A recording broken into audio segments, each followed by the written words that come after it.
Your CV is the single most important document in your job application. This video will teach you how to write a compelling CV.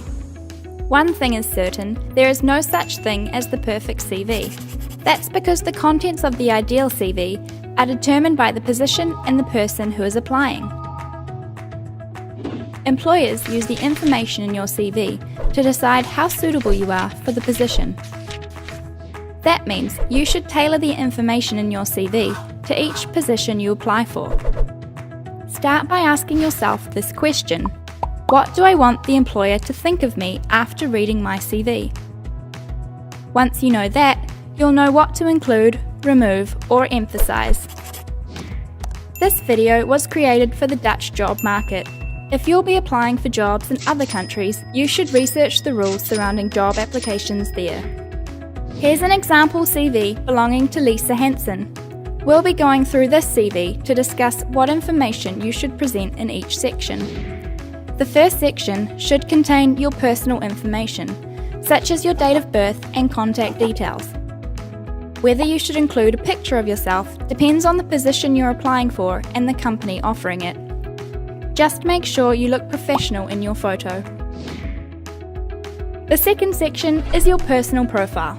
In just a few sentences, you describe who you are, what you have to offer, and what your ambitions are. The third section, education, is where you show your academic accomplishments from high school graduation onwards. Since your most recent school or academic program is the most relevant, start there and work your way back. In no more than 3 bullet points, you can list your most significant results, such as a high average grade, your most relevant courses, your thesis, or any minors you have completed. The work experience section should contain your internships and any previous relevant work. Clearly state your job title, responsibilities, and primary tasks. The more specific you can be about what you did, the better. Sort your bullet points by relevance, with the most relevant at the top. Your extracurricular activities matter a great deal in the Netherlands. Describe what you do outside of school. This tells the employer a lot about you. What do you enjoy? What skills have you developed outside of your studies? What are your interests? You can list as many activities as you like, so long as they show that you possess skills your employer will find relevant. Again, use bullet points to indicate what you've done and learnt. If you possess skills that are relevant for the position but don't quite fit in any of the previous categories, add them in a separate skills section.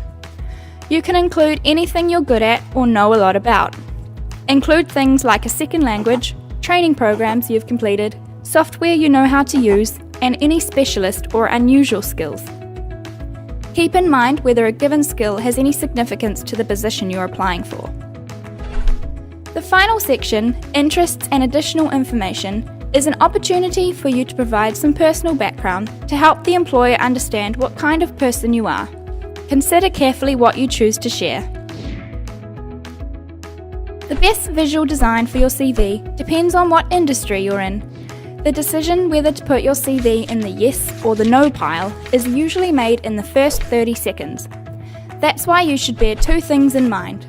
1, it should be easy for the employer to skim through your CV, and 2, the most important information should stand out from the rest. Underline important information and put it in bold, but try to keep the overall style consistent.